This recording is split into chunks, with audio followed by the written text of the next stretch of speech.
साथियों, एक बार फिर आपका स्वागत है मेरे YouTube चैनल पर। आइए हम लोग आज फिर शुरू करते हैं एक नया वीडियो।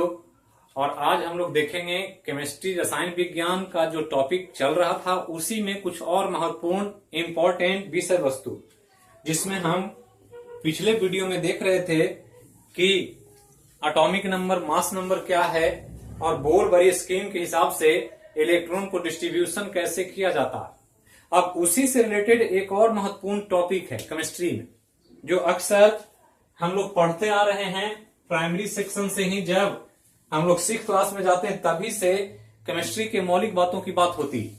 तो चलिए उसी में एक इंपॉर्टेंट टॉपिक शुरू कर रहे हैं और उसका नाम है इलेक्ट्रॉनिक कॉन्फ़िगरेशन। तो ये ध्यान रखना है, इलेक्ट्रॉनिक कॉन्फ़िगरेशन बहुत इंपॉर्टेंट है, थोड़ा सा कॉन्सेप्ट है और बाकी इसमें कुछ है नहीं। हिंदी में इसको इलेक्ट्रॉनिक विन्यास कहा जाता है। तो इलेक्ट्रॉनिक विन्यास एक इंपॉर्टेंट प्रक्रिया है जिसके द्वारा हम लोग परमाणु के अंदर एटम को जो डिस्ट्रीब्यूट करते हैं उसको दर्शाने का, प्रस्तुत करने का एक माध्यम है।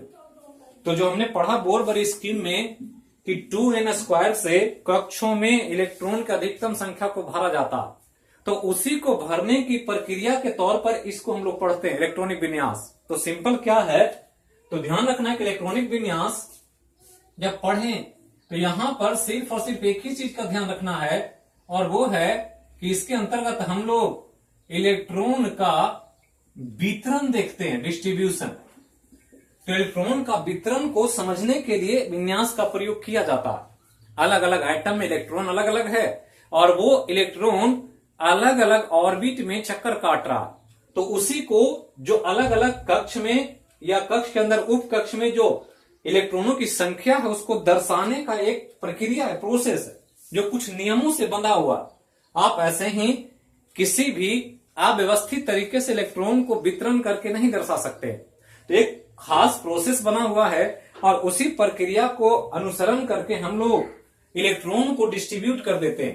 तो ये ध्यान रखना है, इलेक्ट्रॉनों का वितरण को समझने का तरीका विन्यास है। अब वितरण जो होगा किसके आधार पर होगा, तो ध्यान रखना है वितरण जो होगा वो दो आधार पर, या तो कक्ष के आधार पर और नहीं तो उप कक्ष के आधार पर। तो ये ध्यान रखना। तो विन्यास कैसे पूछ रहा है इस पर भी ध्यान देना। तो पहले तो ध्यान रखना है कि कक्ष और उप कक्ष के आधार पर इलेक्ट्रॉनों को डिस्ट्रीब्यूट करेंगे तो ही विन्यास कहलाएगा। अब जब कक्ष के हिसाब से होगा तो इसको हम जो विन्यास लिखेंगे इसको ऑर्बिट वाइज कॉन्फ़िगरेशन कहा जाता है। तो ऑर्बिट वाइज कॉन्फ़िगरेशन ये ध्यान रखना। और जब उप कक्ष के हिसाब से लिखेंगे तो इसको कहेंगे सब ऑर्बिट वाइज कॉन्फ़िगरेशन। तो सब ऑर्बिट वाइज और ऑर्बिट वाइज दो ही तरीका है लिखने का। और हमने कहा इसमें एक ही चीज समझना है कि परमाणु के इलेक्ट्रॉन जो हैं उसको अलग अलग कक्ष में किस रूप में हम दर्शा सकते हैं। जो कक्ष में जितना इलेक्ट्रॉन उसको दर्शा दिया जाए तो विन्यास कहलाए। इलेक्ट्रॉन का वितरण इस इलेक्ट्रॉनिक विन्यास। अब यहां जो वितरण करना है एक कक्ष के आधार पर, एक उप कक्ष के आधार पर। तो जब कक्ष के आधार पर आप दर्शाएंगे तो इस कॉन्फ़िगरेशन को ऑर्बिट वाइज कॉन्फ़िगरेशन कहा जाएगा। लेकिन अगर उप कक्ष के आधार पर दर्शाएंगे तो इसको हम लोग सब ऑर्बिट वाइज कॉन्फ़िगरेशन कहें। अब यहां ध्यान दें कि जैसे हम एक कॉन्फ़िगरेशन लिख रहे हैं, और कॉन्फ़िगरेशन जो लिख रहे हैं बहुत इंपॉर्टेंट, मान लिया मैग्नीशियम का कॉन्फ़िगरेशन लिखना। तो मैग्नीशियम एक तत्व है धातु के अंतर्गत, और इसके एक एटम में जो नाभिक के बाहर इलेक्ट्रॉन चक्कर काटता है उसकी संख्या 12 है। ये ध्यान रखना, क्योंकि 12 ही एटॉमिक नंबर। और हम पढ़े हैं कि एटॉमिक नंबर जो होता है प्रोटॉन की संख्या बताता है, और प्रोटॉन के आधार पर इलेक्ट्रॉन की संख्या होती है। जितना प्रोटॉन उतना इलेक्ट्रॉन, हमने पढ़ा है पिछले वीडियो के माध्यम से। तो 12 अगर प्रोटॉन है तो इलेक्ट्रॉन भी 12 है। मतलब इस मैग्नीशियम जो एटम है जिसमें 12 एटॉमिक नंबर, इसमें अगर इलेक्ट्रॉन देखा जाए तो इलेक्ट्रॉन जो है इसका, ये इलेक्ट्रॉन की संख्या 12 है। ये ध्यान रखना। अब 12 इलेक्ट्रॉन को डिस्ट्रीब्यूट करना है ऑर्बिट के हिसाब से और सब ऑर्बिट के हिसाब से। तो जब ऑर्बिट वाइज लिखेंगे तो ऑर्बिट वाइज कॉन्फ़िगरेशन कहलाएगा, और सब ऑर्बिट के हिसाब से लिखेंगे तो सब ऑर्बिट वाइज कॉन्फ़िगरेशन कहलाए। तो पहले हम ऑर्बिट वाइज देखें तो 12 को बांटेंगे। तो पहला जो एक तरीका है बांटने का कि 2, 8 और 2 ऐसे लिख दे। तो ये पहला कक्ष है जिसको हमने के कहा था, ये दूसरा कक्ष है जिसको एल कहते थे, और ये तीसरा कक्ष है जिसमें एम का। जैसे ये 2H2 कॉन्फ़िगरेशन को दर्शाएं तो मैग्नीशियम का ये नाभिक है और नाभिक के अंदर 12 प्रोटॉन है और 12 न्यूट्रॉन भी होता है इसमें। तो न्यूट्रॉन से मतलब है नहीं, प्रोटॉन और इलेक्ट्रॉन पर ध्यान देना। अब ये 12 प्रोटॉन के हिसाब से 12 इलेक्ट्रॉन है, चूंकि एटम को न्यूट्रल होना था उदासीन, तो जितना प्रोटॉन उतना ही इलेक्ट्रॉन बाहर रहेगा। अब ये 12 प्रोटॉन के हिसाब से 12 इलेक्ट्रॉन है, तो इसका अगर हम ऑर्बिट खींचें तो एक ऑर्बिट, इसके बाहर दूसरा ऑर्बिट और इसके बाहर तीसरा ऑर्बिट, तो ये 3 ऑर्बिट। तो 3 ऑर्बिट है, तो पहला में 2, दूसरा में 8 और तीसरा में 2। तो 2, 8, 2 यही हमने लिखा। ये के है सेल, ये एल है और ये एम है। आगे होता तो एन ओ जाते। तो यहां देख रहे हैं 2, 8, 2 जो है वो ऑर्बिट के हिसाब से दर्शाए गए थे। पहला कक्ष में 2, दूसरा कक्ष में 8, तीसरा में 2। तो इस प्रकार से 12 को आपने डिस्ट्रीब्यूट कर दिया। तो ये जो कॉन्फ़िगरेशन है ये ऑर्बिट के हिसाब से, तो ऑर्बिट के अनुसार इसको डिस्ट्रीब्यूट किया गया। लेकिन इसी को सब ऑर्बिट में बांटें तो सब ऑर्बिट में जब बांटेंगे इसी को, तो इसी का कॉन्फ़िगरेशन जो होगा वो चेंज होगा। और पहला ऑर्बिट में पहला एक ही उपकक्ष होता है एस, तो एस जो है इसमें चला जाएगा दूर। लेकिन दूसरा एल में 2 उपकक्ष है, तो दूसरा है ये कक्ष जिसमें पहला उपकक्ष एस है जिसमें 2 इलेक्ट्रॉन, और इसी में दूसरा उपकक्ष है पी जिसमें 2, 8 में से 2 यहां चला गया और बाकी जो बचा यहां 6। बाकी यहां तीसरा उपकक्ष है, तो तीसरा उपकक्ष है, तीसरा कक्ष है, तीसरा कक्ष में 2 ही इलेक्ट्रॉन, तो 2 इलेक्ट्रॉन को भरने के लिए तीसरा का पहला उपकक्ष ही काफी है। तो इस तरह से पहला कक्ष का ये दूसरा कक्ष का उपकक्ष और ये तीसरा कक्ष का, इसमें पी डी भी है, लेकिन इलेक्ट्रॉन चूंकि 2 ही है अंतिम कक्ष में, तो 2 को भरने के लिए इतना ही काफी। जब ऐसे दर्शाएंगे एस पी डी एफ के फॉर्म में, तो ये कहलाएगा ये सब ऑर्बिट वाइज कॉन्फ़िगरेशन। तो यही ध्यान रखना, ये ऑर्बिट वाइज, ये सब ऑर्बिट वाइज, और यही 2 तरीके से इलेक्ट्रॉन को डिस्ट्रीब्यूट करते हैं, जिसको लिखने का एक प्रक्रिया, और प्रक्रिया 3 नियमों से बंधा हुआ। तो नियम को हम लोग बाद में देखेंगे। पहले यहां ये देख लें कि इसको डिस्ट्रीब्यूट करते हैं तो किस आधार पर करते हैं। तो उसके लिए मैं एक यहां पर डायग्राम बना रहा हूं, उसी को समझना है। तो डायग्राम जो है बिल्कुल आसान है, इसको हम सब ऑर्बिट वाइज लिखें तो पहला है 1s, 1s के बाद 2s, 2s में 2p भी है, फिर तीसरा कक्ष में 3s, 3p और 3d, चौथा कक्ष में 4s, 4p, 4d और 4f, पांचवा कक्ष में 5s, 5p, 5d, छठा कक्ष में 6x, 6p और सातवां कक्ष में 7s। तो इतना को आप ध्यान रखें, आपको तो इतना ही से काम चल जाएगा, इसके ऊपर वाला। लेकिन आपको हमने एक तरीका बता दिया कि आपको विन्यास लिखना कैसे। तो नॉर्मल जो विन्यास लिखते हैं उसके आधार पर आपको यही ध्यान रखना है कि ये विन्यास जो लिखा गया है ये सब ऑर्बिट के हिसाब से ही मेनली पूछता है। लेकिन ऑर्बिट वाइज तो जो ऑर्बिट में है उसी को सब ऑर्बिट में बांटा गया है। मतलब पहला में 1 कक्ष है, दूसरा में 2 कक्ष है, 2 उपकक्ष है, तीसरा में 3 उपकक्ष है, चौथा में 4 उपकक्ष है, पांचवा में 5 उपकक्ष होता है, छठा में 6 उपकक्ष होता है, सातवां में 7 उपकक्ष होता है। लेकिन उसकी जरूरत नहीं, इसलिए हमने जितना रिक्वायरमेंट है एग्जाम के दृष्टिकोण से उतना ही हमने लिया। अब इसको आगे बढ़ाएं तो लिखना कैसे है कि यहां इसको क्रॉस करना है ऐसे, तो इस प्रकार से क्रॉस कर दिया जाए तो एक पैटर्न बन जाता है, और यही पैटर्न को आपको फॉलो करना। तो ये पैटर्न ही आपके लिए इंपॉर्टेंट है। तो यहां से लिखना कैसे है कि एरो जो है ऊपर से इधर की तरफ आया, तीर इधर से चल रहा है, तो इधर से चलना है, फिर यहां आ जाना है, फिर इधर से चलना है, फिर ऐसे आना। मतलब 1s के बाद 2s, 2s के बाद 2p, 2p के बाद 3s, 3s के बाद 3p, 4s तब 3d, 4p, 5s। इसको अगर लिखें तो आपके एग्जाम के लिए जो कंपल्सन है, जितना जानना है उसको अगर लिखा जाए तो हम 1s से शुरू करें तो 1s आएगा पहले, फिर 2s, 2p आएगा, 2s, 2p के बाद 3s, 3p, और 3p के बाद यहां देखें 4s है, 3d यहां है, तो 3p के बाद जो आएगा वो 4s और 4s के बाद 3d। तो इतना को ही आप ध्यान रखें, सीक्वेंस में ऐसे चलना है। आप 4s को पहले भरेंगे, 3d को बाद में भरेंगे। तो हमने कहा कि कुछ नियम है जिसके आधार पर विन्यास लिखने का प्रक्रिया का निर्धारण किया गया और उसी नियमों को फॉलो करना होता है। जो इस पैटर्न में वो नियम को फॉलो किया गया, तो ध्यान रखना है कि 1s ये पहला है, और ये ध्यान रखना है कि जो भी एक कक्ष का उपकक्ष होगा उसको एक साथ लिखना होता है। तो ऐसे आप लिखें तो एक साथ सटा के लिखें, 1 वाले को एक साथ लिखें, 2 वाले को एक साथ लिखें, 3 वाले को एक साथ लिखें, 4 वाले को एक साथ लिखें। लेकिन यहां पर चूंकि कंपल्सन है तो 4s अलग है, 3d अलग है, तो इसको अलग अलग लिखना। और इस रूप में आप विन्यास को लिख सकते हैं किसी का भी, जैसे यहां लिखा गया तो उसी पैटर्न को फॉलो किया मैग्नीशियम, तो इसको ध्यान रखना। अब यहां आगे बढ़ें तो मैग्नीशियम के बाद हम एक कॉमन लिख रहे हैं, जैसे कैल्शियम को लिखें तो कैल्शियम का एटॉमिक नंबर 20 होता है, और एटॉमिक नंबर 20 है मतलब इलेक्ट्रॉन की संख्या 20 है इसमें। अब 20 को डिस्ट्रीब्यूट करना, तो ऑर्बिट वाइज अगर लिखेंगे तो 20 जो बटेगा तो बट करके ये ऑर्बिट वाइज 2882 होगा।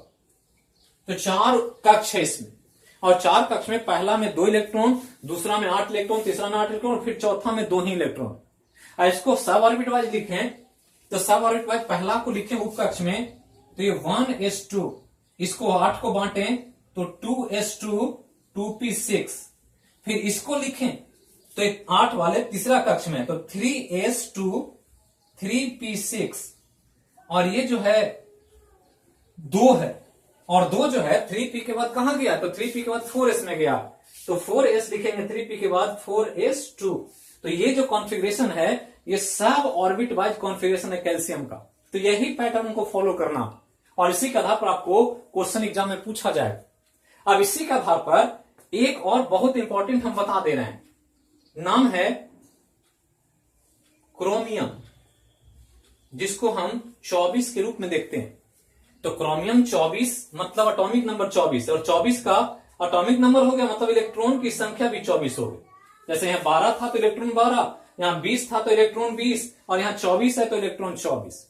तो 24 में यहां देख रहे हैं कि 20 तक का हमको हम फिर से लिख चुके हैं, तो 20 तक का इतना ही होगा, और 20 में 4 ऐड हुआ है तो 4 ऐड हुआ, ये 4 को यहां जोड़ देना, तो इतना तक तो कॉमन होगा 4s तक। तो 4s को हम यहां उठा रहे हैं, तो 4s को यहां उठाएं तो यहां तक 4s2, तो 4s2 में चला गया मतलब ये 20 इलेक्ट्रॉन हो गया। कैल्शियम का जो लिखा हुआ है 20 का, ये अंतिम वाला 20 यहां हो गया। अब 20 के बाद 4s2 के बाद अगर लिखेंगे तो 4s के बाद क्या है 3d है, तो 4s के बाद 3d में जाएगा तो 20 हो गया यहां तक आकर के ये 20 इलेक्ट्रॉन हो गया। अब 4 जो बचा हुआ है तो 20 4 24 हो जाएगा, तो 3d 4 हो जाएगा यहाँ। तो ये कॉन्फ़िगरेशन है क्रोमियम का, इतना कॉमन होगा। 4s2 यहां रखे हैं उठा करके, 4s2 के बाद 3d4 आ गया। अब यहां देखें कि 4s2 3d4 ये कॉमन कॉन्फ़िगरेशन है जो इस पैटर्न से राइट है, ये ध्यान रखना। अगर इस पैटर्न को फॉलो किया जाए तो ये पूरा नियम को फॉलो कर अनुसरण कर रहा, लेकिन इस नियम के अनुसरण के बावजूद ये सही कॉन्फ़िगरेशन नहीं है, इसलिए इसको हम क्रॉस कर रहे हैं, ये गलत है। अब गलत है तो सही क्या करना है, करना क्या है कि 4s2 और 3d4 जो है इसको कर देना है क्या कि 4s1 कर देना है और 3d को 5 कर देना। तो कॉन्फ़िगरेशन वही है, 2 और 4 6 है, यहां 5 1 6, मतलब डिस्ट्रीब्यूशन को बदला गया कि जो 2 था उसमें 1 कर दिया हमने और 4 था उसको 5 कर दिया। और ये कंडीशन तब होता है जब हम लोग को एक चीज ध्यान रखना होता है, एक जिसको हाफ फील्ड या दूसरा फुल फील्ड कहते हैं, यही 2 चीज को ध्यान रखना, हाफ फील्ड और फुल फील्ड को। तो हाफ फील्ड और फुल फील्ड बहुत इंपॉर्टेंट है, मतलब कोई भी आइटम का जब कॉन्फ़िगरेशन लिखें तो साथियों ये ध्यान रखना होता है कि क्या वो हाफ फील्ड या फुल फील्ड की स्थिति में आ सकता है। अगर वो आ सकता है, और खासकर इसी एस और डी के समय में, कि जब ऐसा हो तो आप अगर ऐसा कंडीशन कर सकें तो इस स्थिति में एटम को अधिक स्टेबल समझा जाए, ये ज्यादा स्थायी और सारा काम स्टेबिलिटी के लिए हो रहा। स्टेबिलिटी हो गई तो काम कंप्लीट हो गया। तो ध्यान रखना स्टेबिलिटी के लिए सारा काम हो रहा है, और कोई भी एटम तभी स्टेबल होता है जब उसके उप कक्ष में या तो कक्ष पूरा भरा हुआ हो या आधा भरा हुआ हो। तो एस में अधिकतम 2 ही रह सकता है, डी में अधिकतम 10 रह सकता है। तो 10 होगा तो स्टेबल होगा, यहां 2 होगा तो स्टेबल होगा, या आधा कर दें तो आप 2 का आधा 1 और डी 10 का आधा 5, मतलब एस में मैक्सिमम 2 इलेक्ट्रॉन रहता है और डी में अधिकतम 10 इलेक्ट्रॉन, पी में अधिकतम 6 इलेक्ट्रॉन और एफ में अधिकतम 14 इलेक्ट्रॉन।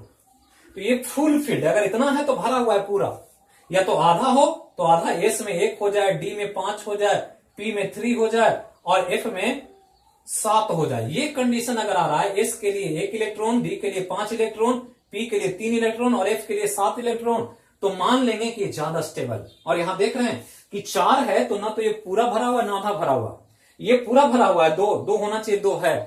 लेकिन ध्यान रखना है कि अगर इसका 1 इलेक्ट्रॉन ट्रांसफर करके यहां आ जाए तो ये भी हाफ फील्ड हो गया और ये भी हाफ फील्ड हो गया। जो अनस्टेबल था ये आधा भर गया और इस रूप में एक कॉन्फ़िगरेशन आया 4s1 3d5 और इसलिए इस कॉन्फ़िगरेशन को सही कॉन्फ़िगरेशन माना जाए।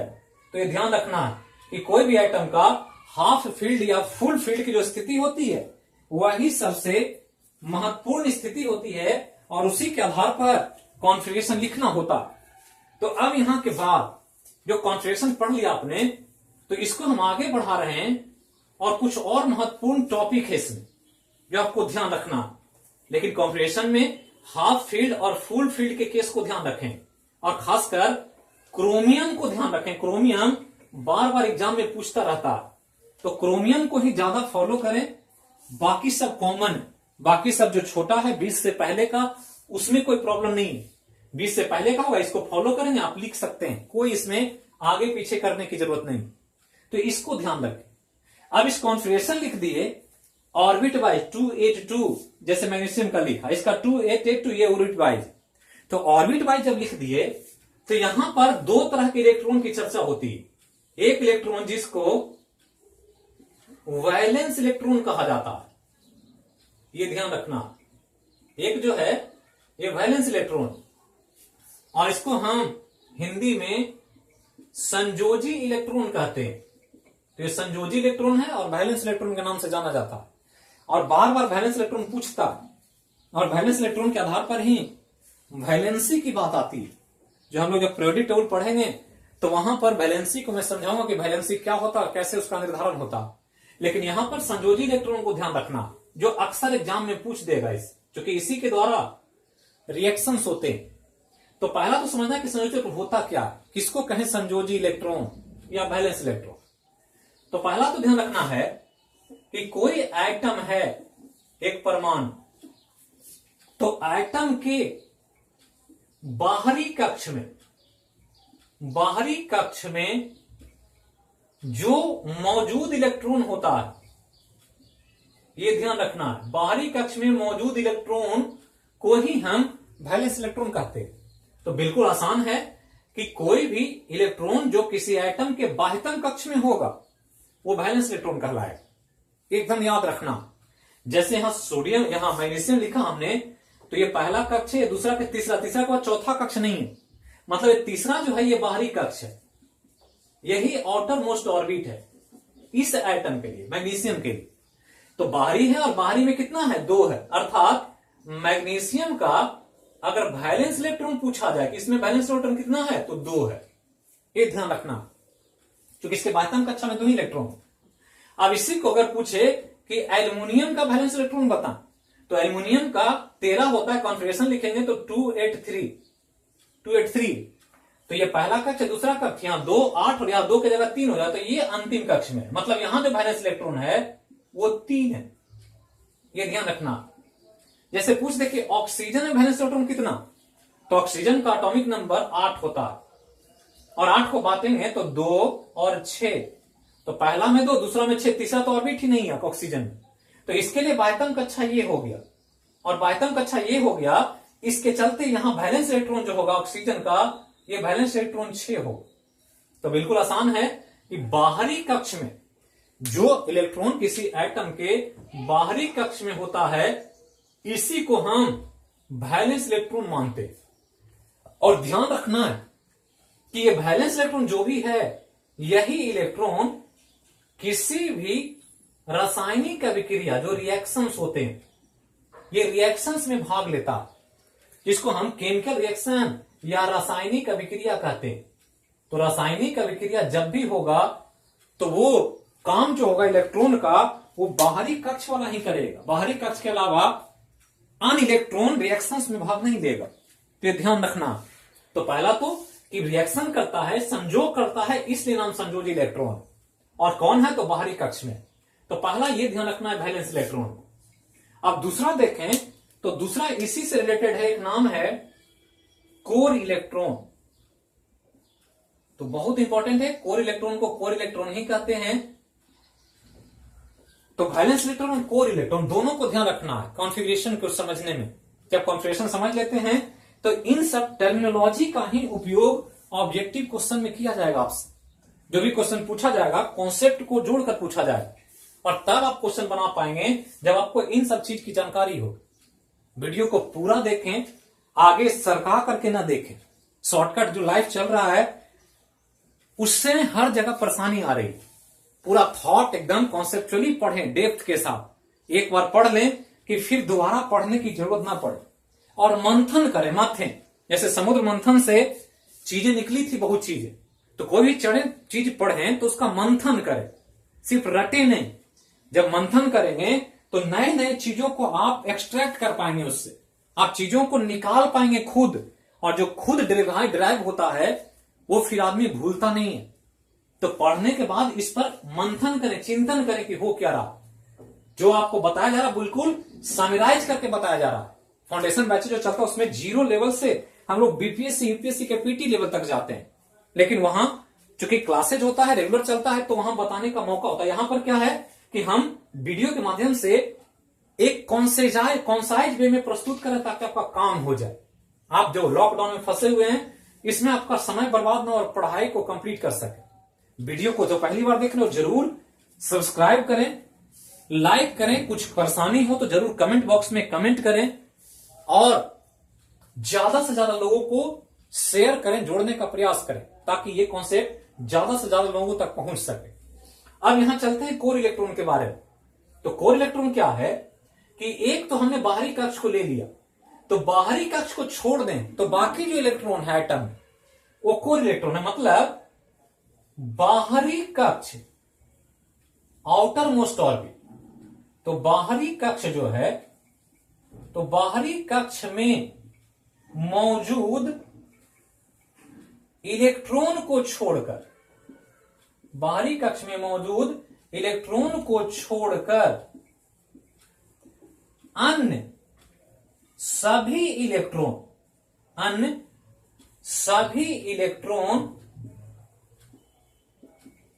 कोर इलेक्ट्रॉन कहलाते हैं। तो ये ध्यान रखना, बिल्कुल आसान है, कुछ है नहीं। मतलब जो बचा हुआ है, तो इलेक्ट्रॉन दो ही रूप में बटा हुआ है, एक वैलेंस है, और वैलेंस को हटा दे तो बाकी जो बचा वो कोर इलेक्ट्रॉन। जैसे हम लिखें, ये मैग्नीशियम का आपने लिखा, तो मैग्नीशियम का अगर कॉन्फ़िगरेशन हमने लिखा है वहां पर 12 वाले का, तो लिखा था 282।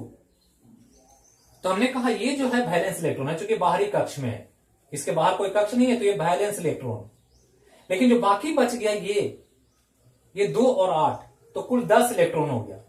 और 10 इलेक्ट्रॉन जो हो गया टोटल 8 2, इसी को कोर इलेक्ट्रॉन कहते हैं। तो ये ध्यान रखना, मतलब कोर इलेक्ट्रॉन मैग्नीशियम कितना है? 10 है। उस तरह से एल्युमिनियम में देखें तो एल्युमिनियम में अगर देखेंगे तो एल्युमिनियम का 13 होता है। कॉन्फ़िगरेशन लिखे तो 283, तो 3 जो है यहां वैलेंस इलेक्ट्रॉन है, और बाकी यहां भी 10 जो है ये कोर इलेक्ट्रॉन।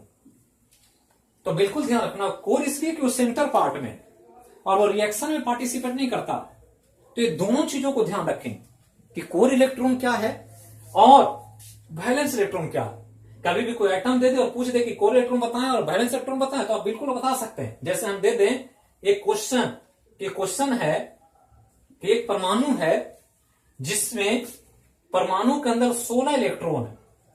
एक एटम है जिसमें 16 इलेक्ट्रॉन है, तो इसका वैलेंस इलेक्ट्रॉन और कोर इलेक्ट्रॉन बताएं। तो 16 वाले को बांटें तो ऑर्बिट वाइज बांटेंगे, तो तो 2 8 6 होगा। तो 2 8 6 इसका कॉन्फ़िगरेशन हो गया ऑर्बिट वाइज। तो 2 8 6 16 को लिखना है तो ऐसे लिखेंगे 16 सल्फर का होता है।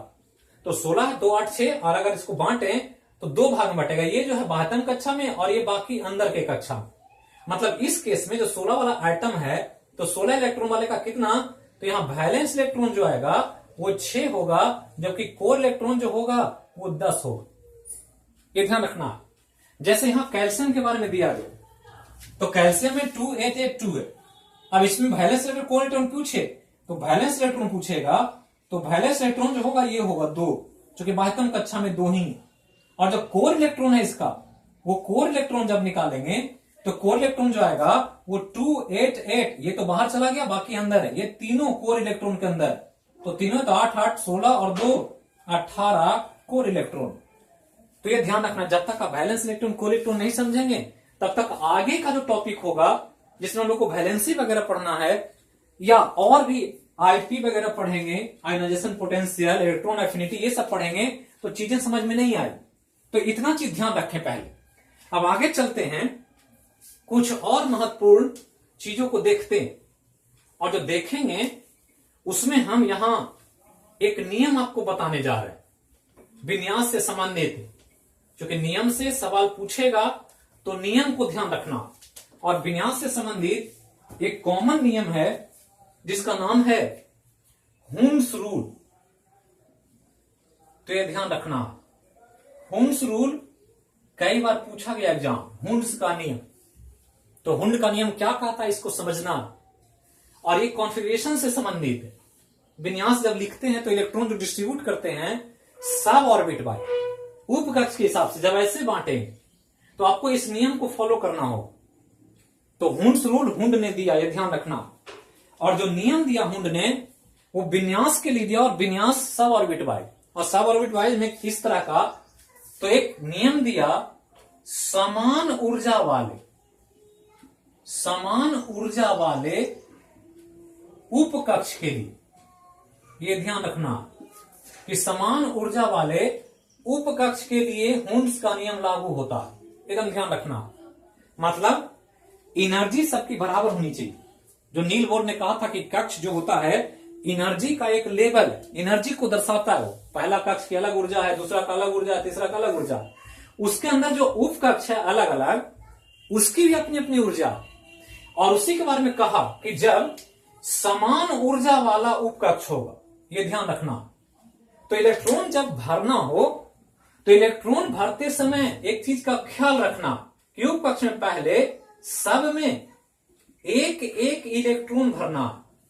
यह ध्यान रखना, जब समान ऊर्जा का उपकक्ष मिल जाए तो सब में पहले एक एक इलेक्ट्रॉन भर देना।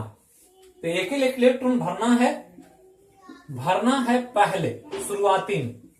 और जब भरने के बाद इलेक्ट्रॉन बच जाए तो फिर इन इलेक्ट्रॉन का जोड़ा बना देना है, पेयर। तो इलेक्ट्रॉन को आप पेयर्ड पहले नहीं कर सकते, पहले सब में एक एक भरना है और बाद में पेयरिंग कर देना। तो ध्यान रखना ताकि एटम का जो उपकक्ष है वो स्टेबल एनर्जी के साथ, स्टेबिलिटी के साथ रह सके। क्योंकि सारा काम एटम के स्टेबिलिटी के लिए हो रहा है। जैसे हम यहां पर एक उपकक्ष ले रहे हैं P, और P में हमने पढ़ा कि अधिकतम 6 इलेक्ट्रॉन रह सकता है। और 6 इलेक्ट्रॉन को रहने के लिए P में 3 कमरे होते हैं। क्योंकि एक कमरा में अधिकतम 2 ही इलेक्ट्रॉन रह सकता है, वो अलग नियम जो हम आगे देखें।